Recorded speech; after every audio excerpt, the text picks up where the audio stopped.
If you're considering relocating to Oregon, you're gonna wanna stay tuned until the very end today because we're talking about a town that has 10,000 or so residents at the time of filming this video. It's a town that has a little bit lower home prices than Salem. A lot of our clients want to live here that are thinking about relocating to the Salem area because it's close to Salem. You can get a little more for your money.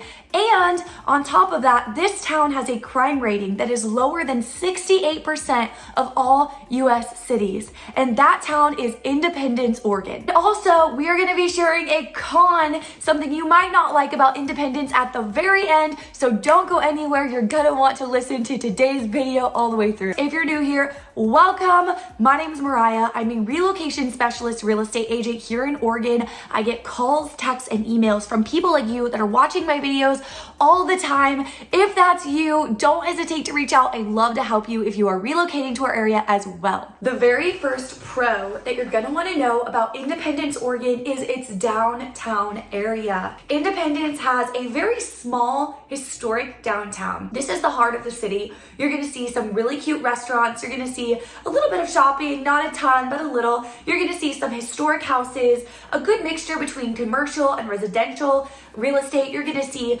townhomes, condos. It's small. It's smaller than Salem's downtown, which I would say is also pretty small. It's smaller than Salem's. It's very cute though, and I think the best word to describe the downtown Independence area is charming. The next thing you might like about Independence is the Independence Monmouth Highway area of town.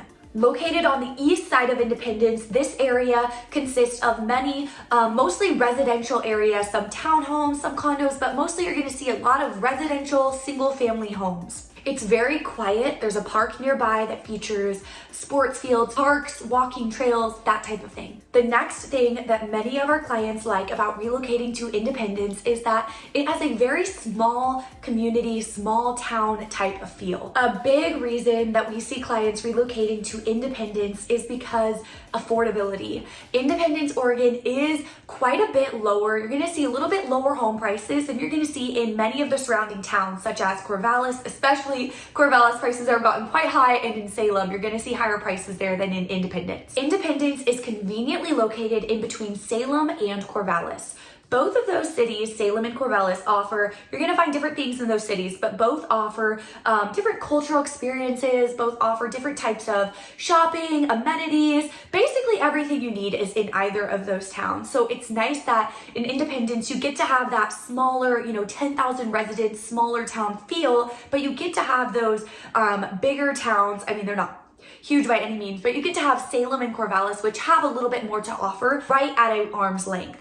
But you get the home prices of Independence, which are a little bit lower. Now we're gonna talk about some of the cons, some of the things that you need to know before you move to Independence because you might not like these things about the city. The first thing you might not like is a limited job market. It's a smaller town, there's less opportunities, less businesses. That just means it might be a little bit harder to find a job depending on what industry you're in if you're wanting to work in Independence specifically. The next con is limited shopping opportunities. You're definitely going to find less retail stores and shopping centers here in Independence, and you may have to drive to neighboring towns in order to do a lot of your shopping. The next thing you might not like is its distance to larger cities. It's not super far out there, but it's definitely not going to be like right there. You're probably gonna have a 30-minute drive or so to Salem and Corvallis, depending on which way you go. Thanks for hanging out with me today. If you're considering relocating to Salem or anywhere in the surrounding areas, head over to my channel. I have an entire playlist sharing everything you need to know about moving here, and reach out to me anytime, and I'd love to get a Zoom call on the schedule talking about the next steps, and I'll see you guys soon.